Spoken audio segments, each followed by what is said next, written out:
Yes, there is a disconnect, and I don't think just turning on a new digital tool is going to overcome the deep and ingrained sense of dislocation that many of us feel towards the EU, but also towards our own national governments and local governments. We're fundamentally disconnected from democracy in many countries in many ways.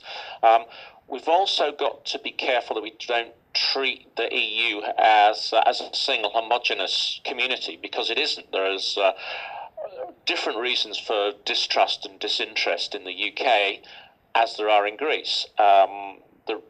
The reasons in Greece are going to be different to Poland. So I think we have to stop trying to think of the EU as a whole, just as we have to stop seeing individual countries as focused on a single city or a single attitude. There's as much difference as there is similarity. So we've got to look at how we solve a wide range of complex local, historical, cultural factors and how they influence participation. So the disconnect is actually, it's not really about technology, it's about relationship to the institutions and to democracy itself.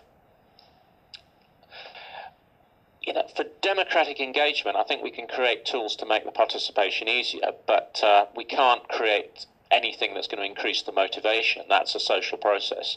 So we can make things as easy as possible, but actually, as well as building the tools, what we've got to do is get people more engaged and more aware of what the opportunities and the benefits of being involved are.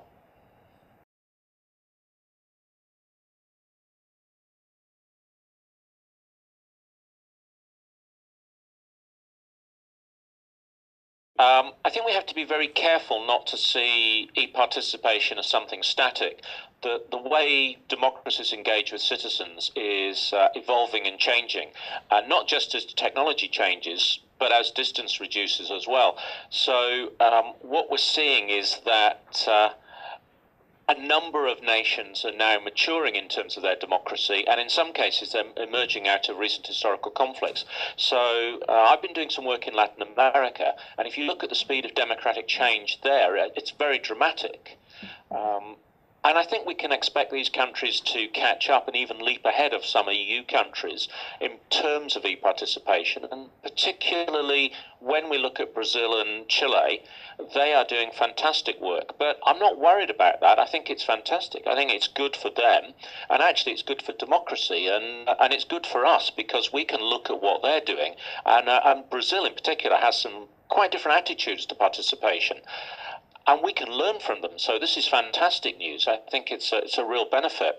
So I don't think we should see e-participation as a race and think of where we are on a league table. We should just be looking around and supporting everybody to come up with new, innovative, good practice. And we should be learning from them. We can't really compare Luxembourg with Paraguay or Ecuador with Estonia. They're very different countries doing very different things. But we can all teach each other and learn from each other. So the more of us that do it, the better.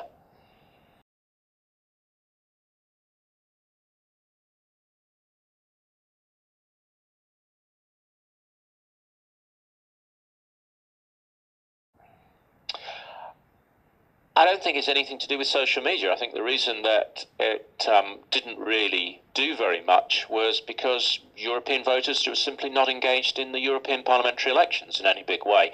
And the European Parliament, to its credit, put in a lot of effort and did a lot of work around digital resources to promote the European parliamentary elections. I'm not sure I particularly thought their campaign was that brilliant. It was kind of a little bit like it was all trying. In fact, the answer I just gave you about we've got to stop seeing this as a single body of people, and we've got to start looking at local solutions. The failure the European Parliament made was they kind of created one mass response campaign to why we should get engaged with Parliament. So it didn't really resonate with anyone, but it was a good attempt, and I think it was the best they could do with the resources and with the scope that they have.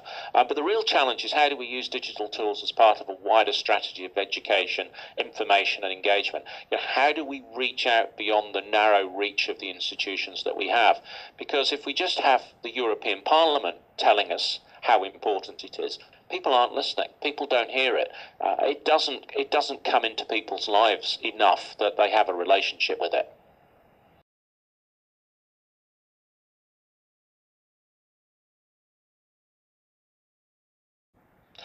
There are a number of really good projects around. I'm just going to pick one to talk about, which is a British project called NHS Citizen. NHS is the National Health System, National Health Service in the UK, and this is a project in England rather than the whole of the UK, and it's about getting grassroots involvement in deciding the strategic priorities for our public healthcare system. So it's been a massive campaign around designing a method for engagement, designing the engagement process and going out and crowdsourcing what the engagement process is going to look like. So there's been a process to design the process first. It's not just we're going to do this, come and join us, these are the rules. It's very much had the public involvement in defining what it is. And I think that's a really good example because for me, the key to this is rather than a single campaign or organisation, it's about focusing on the key ingredients of success in these campaigns. And in the digital landscape, I think that's even more important. You know, we have to try and avoid the silos that we often create. You know, when we simply try and engage the supporters that we already know or can easily reach, whichever side we're on, we fall short and we leave a lot of people behind and disenfranchised. So, you know, governments and parliaments, when they ask for evidence, they get back the same responses. Campaign organisations, they tap into the networks they already have and they get the same people engaged. And that gets frustrating for the people that don't feel there's any route or channel for them. So how do we change engagement from appearing to be virtually a placebo? So when you sign a petition, you feel better, but nothing happens. And how do we turn it into a two-way process of conversation? And I like NHS Citizen because it's turned it into a much more deliberative process. And it's not problem-focused either. It's not starting with, don't do this. It's actually much more holistic and much more solution focused. So it's asking the question, what do we need to do to improve this? How can we make things better? What needs to happen to make it work? I really like that because I think we need to frame things instead of as a deficit, as a positive. And I think, you know, the key point in all of this is why do things like NHS Citizen or other projects that are a success work? And I think it's because they connect up the different and disparate parts of our democratic networks, and we only do that if both sides work together. So it's not top down, it's not bottom up, it's actually both sides working together.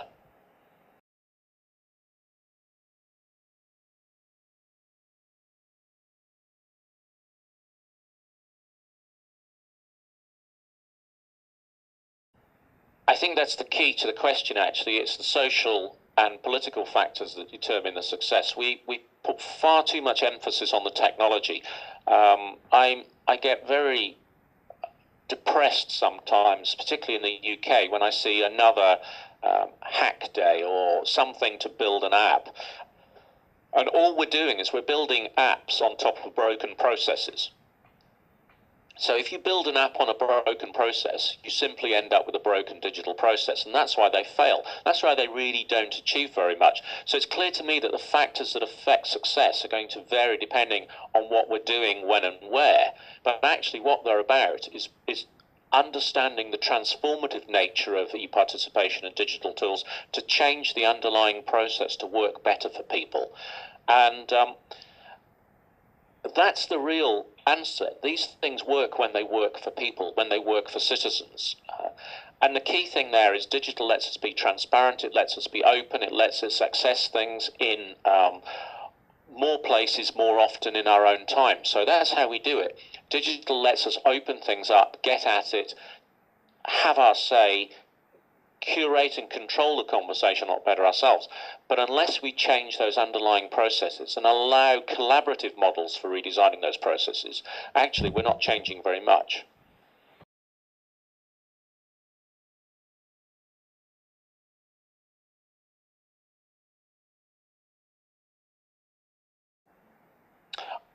Yes, they're almost completely overlooked. I think when we look at the major measurements or indexes of digital government, of e-participation or whatever, whether it's the UN or the OECD or even the global report on parliaments, we're focused very much on the institutional level. We're focused on what governments are doing to us, and they're measured against a benchmark of government-defined performance. They're not assessed from a citizen perspective. So that's the first problem. The second is when we look at the democratic landscape, we're measuring the public sector delivery. We're not measuring the civil society delivery. And that's wrong, because they're both critical parts of the same equation. Two things that I'm involved with that give me some optimism. One is the Opening Parliaments project, which has been developed by NGOs but is being embraced by parliaments around the world as a set of standards and principles that parliaments will accept and measure themselves against in terms of their openness, and that's both process openness and data and technology openness. So that's really positive. That also fits within the Open Government Partnership, which is the transnational organisation of just under 70 countries now, that is trying to look at how we transform governments to be open and transparent. And civil society is a strategic partner in that. There is a very, very strong focus on civil society and its role in holding government to account and working in partnership to deliver transparent government. Now, there's a lot of rhetoric behind this. Sometimes the actions that we see on the ground don't live up to the rhetoric, but it's early days and I think it's very promising. So I think the answer is yes, we're really ignoring the value that civil society delivers, but there are signs that that's changing.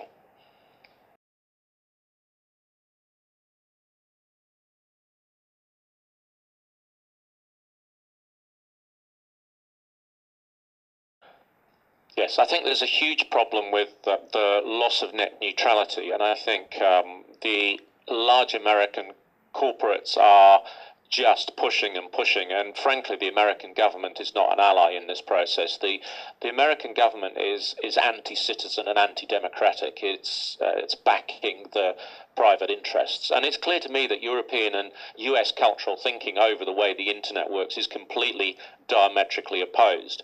I think even otherwise rational Americans that I know simply do not understand why we in Europe get upset about Google. They just don't get it. They have been indoctrinated so much into their way of thinking that they simply can't see where we're coming from. And I think we're right to be worried, and we're right to be horrified, and we're right to attempt to avoid controls to put the internet on a footing based on profit and not on people. I think you listen to someone like Tim Berners-Lee, he's very clear. The internet is there as a democratizing tool. To lock it down into private networks and controlled bandwidth is wrong.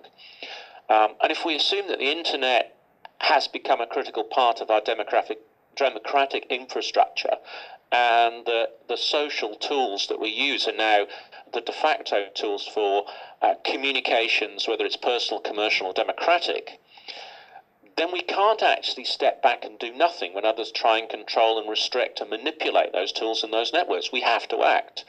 So governments have to legislate, because corporations acting for profit can't see, and they don't care about the strategic picture of the damage that they're doing.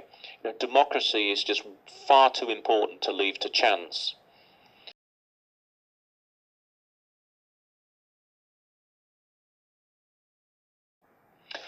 Yes, I think my strong message to the participants in the conference is to remember that we can do much more together than we can apart. And we can do much more collaborating on making democracy stronger, better, more transparent, than if we leave it to a group of people who might have different interests to our own. With the tools and the networks that we now have, there's no reason why we can't make our democracies co-creating and collaborative. There's no reason why we can't actually involve everyone who wants to be involved in democracy. But to do that, we have to think about the political education, information literacy, and access to the technology. We have to make sure that on one hand, we don't create this blossoming democratic opportunity. On the other, take it away by stopping people getting hold of the tools and the technology and having the skills to use it and the knowledge to participate. But for me, the message to take away is that the society we build together is always going to be better than the one that results from division.